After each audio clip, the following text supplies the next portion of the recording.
Saudara-saudara yang sama dikasihi di dalam nama Tuhan, puji syukur kita naikkan kepada Tuhan jika Dia masih berkenan memberikan kepada kita hari yang baru untuk kita jalani hari ini. Kita kembali akan membaca mendengarkan firman Tuhan sebagai dasar dalam kehidupan kita khususnya hari ini. Mari kita memohon pertolongan kuasa Roh Kudus supaya kita memahami firman Tuhan ini. Mari kita berdoa. Terima kasih Tuhan untuk kesempatan hari ini di mana kami akan memulai hari dan mendasarkannya di dalam firman-Mu. Berkati kami agar kami memahaminya, kuasai kami dengan kuasa Roh Kudus dan hikmat yang berasal daripadamu supaya kami dapat memahaminya. Dalam nama Yesus kami berdoa. Amin. Firman Tuhan hari ini saudara-saudara dari 1 Timotius pasal 3 ayat 1 sampai ayat yang ke-13. Firman Tuhan. Benarlah perkataan ini, orang yang menghendaki jabatan penilik jemaat menginginkan pekerjaan yang indah. Karena itu penilik jemaat haruslah seorang yang tak bercacat, suami dari satu istri, dapat menahan diri, bijaksana, sopan, suka memberi tumpangan, cakap mengajar orang, bukan peminum, bukan pemarah, melainkan peramah, pendamai, bukan hamba uang, seorang kepala keluarga yang baik, disengadi dan dihormati oleh anak-anaknya. Jikalau seorang tidak tahu mengepalai keluarganya sendiri, bagaimanakah ia dapat mengurus jemaat Allah?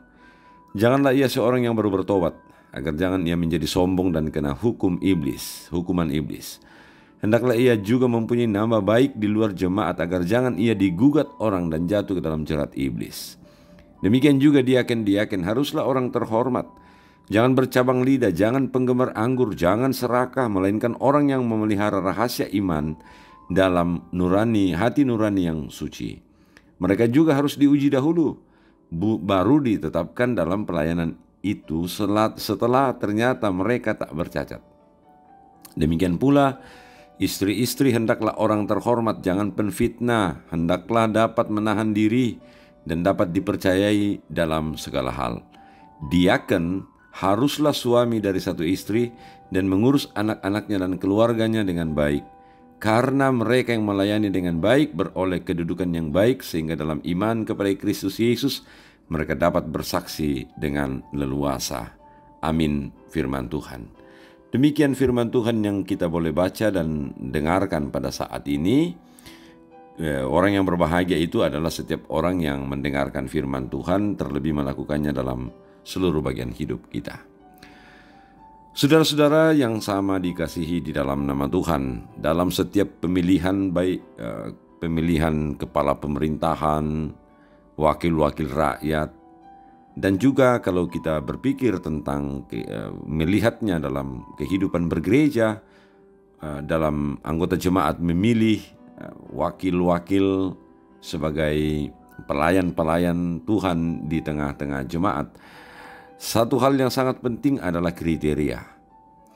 Dan kriteria itu sebenarnya ditetapkan atau dipedomani supaya dengan demikian kita dapat melihat seperti firman Tuhan yang kemudian dibuka dalam 1 Timotius pasal 3 ini, bahwa sebenarnya kriteria itu atau yang dipedomani itu diusahakan supaya menjadi pegangan bagi seseorang yang akan nantinya dipilih sebagai seorang hamba Tuhan, supaya dengan demikian kita tahu bersama, termasuk yang akan dipilih tersebut, bahwa yang mau dilakukan nantinya bukanlah untuk dirinya sendiri, tapi untuk kemuliaan Tuhan. Menuju kepada kemuliaan Tuhan itulah penting bagi kita untuk melihat apa yang kemudian harus kita persiapkan dalam diri kita sebelum kita dipilih sebagai seorang hamba Tuhan. Nah, apa yang diungkapkan oleh Rasul Paulus kepada Timotius disampaikan kepada jemaat Tuhan mengenai kriteria atau syarat menjadi penilik jemaat dan diaken. Syarat tersebut bertujuan untuk mengarahkan calon yang akan dipilih agar hidup sesuai dengan kehendak Tuhan dan betul-betul memahami bahwa jabatan sebagai penilik jemaat dan diaken itu berasal dari Tuhan sendiri. Semua kriteria itu bertujuan baik sehingga orang berusaha untuk hidup kudus untuk menjabat jabatan atau pekerjaan yang indah itu. Ingat, sekali lagi saya ulangi, jabatan itu adalah sesuatu yang akan dipakai sebagai penguat terhadap pekerjaan yang indah yang berasal dari Tuhan. Sebelum mengemban jabatan tersebut, setiap calon akan melihat diri mereka dan memperbaiki sesuai dengan syarat dan kriteria yang ada. Dan melalui kriteria itu jemaat dapat pula melihat dengan jelas siapa yang tepat untuk jabatan tersebut. Jabatan itu bukan alat untuk meninggikan diri, melainkan untuk memuliakan Tuhan yang memberikannya.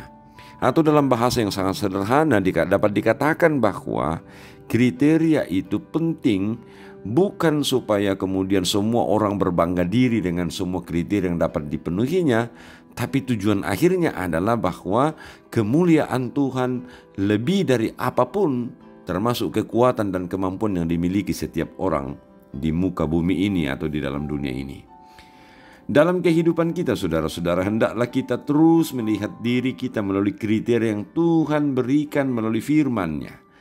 Kita dengan jelas melihat apa yang harus ditinggalkan dan yang harus diubah. Karena kita dipilih dan dipakai oleh Tuhan dalam jabatan yang diberikannya, maka hendaknya kita juga hidup kudus dan memuliakan Tuhan melalui setiap jabatan dan pekerjaan tersebut, baik di lingkungan gereja, pemerintahan, kantor, keluarga, sekolah, dan semua jabatan dan pekerjaan yang Tuhan berikan kepada kita. Kita semua bukanlah alat, bukanlah tujuan, tapi kita hanya alat, supaya dengan demikian menjadi alat di tangan Tuhan, supaya kita tertuju kepada tujuan akhir, yaitu kemuliaan Tuhan. Terberkatilah kita semua dengan firman-Nya. Amin. Mari kita berdoa. Terima kasih Tuhan untuk kesempatan di mana kami boleh membaca, mendengarkan firman Tuhan, merenungkannya dengan baik.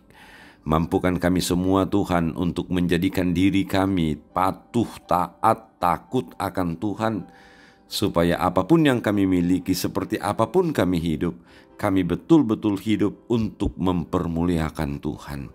Kami berdoa saat ini akan orang tua, bapak, ibu, anak-anak kekasih kami yang sakit. Berdoa mendoakan Nyonya Ludia Sonda, Diaken Nyonya Cehadengen, Nyonya Esther Sanudin, Nyonya Dorce Tumembo, Nyonya Mati Seluru, Ibu Bondang Lande, Bapak Niko Luma, Ibu Giring Kalak Suso, Nyonya Simon Tando, Bapak Yusuf Rante, Bapak Onies Lakbur Lawal, Nyonya Naomi Martin Bunga, Bapak Filipus Silambi, Bapak Agustinus Aparrangan, Liliani Omaketi, Nyonya Margarita Kobong, Bapak Karel Paranoa, Nyonya Ludia Kandola, Ibu Ludia Pareallo, Bapak Eli Roy Kapo, Nyonya Margareta Sarra, Ibu Matilda Timisela, Naftali Minna, Luciana Sareong, Nyonya Ludia Saloko, Nyonya Bapak Musa Tina, Bapak Yunus Lampung Salu, Nyonya Diaken D. Palayukan, Nyonya D. Palayukan, Bapak M. Pasalongan, Nyonya Hermin Bongga, Nyonya Yohana Bura, Bapak Yusuf L. Samben, Teresia, Penatua Nyonya Selvi Besilambi, Bapak Yusuf L. Samben, Heni Bungin, Bapak Daniel Lupang,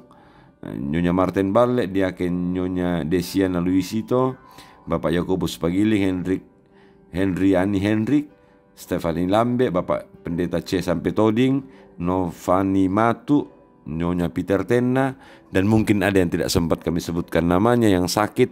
Tuhan kiranya berkenan untuk memberkati, mengasihi, menguatkan mereka dalam keadaan sakit tersebut. Demikian juga yang berduka cita, biarlah Tuhan berkenan untuk senantiasa menopang mereka, keluarga-keluarga yang berduka cita ditinggalkan oleh orang-orang dikasihi, supaya tetap kuat dan mampu untuk melihat rancangan dan rencana Tuhan sekalipun dalam keadaan berduka cita. Kami berdoa mendoakan pelayanan di tengah-tengah jemaat, biarlah Tuhan berkenan pula untuk memberkati kami, khususnya dalam langkah-langkah awal dalam pelayanan majelis gereja di periode yang baru ini, sehingga kami semua sungguh-sungguh menjadikan diri kami alat di tangan Tuhan menuju kepada tujuan kemuliaan dan kebesaran nama Tuhan. Di masa pandemi kami terus berdoa, Tuhan kiranya tetap memberkati dan mengasihi kami semua. Berkati kami Bapa, ampuni salah dosa kami, terima kami yang datang berdoanya di dalam nama Yesus Tuhan dan Juru Selamat kami yang hidup. Amin. Saudara-saudara, jalani hidup dengan baik, Serahkan diri kita sepenuhnya ke tangan Tuhan untuk dibimbing, diatur, dan dimungkinkan untuk selalu mempermuliakan Tuhan. Salam.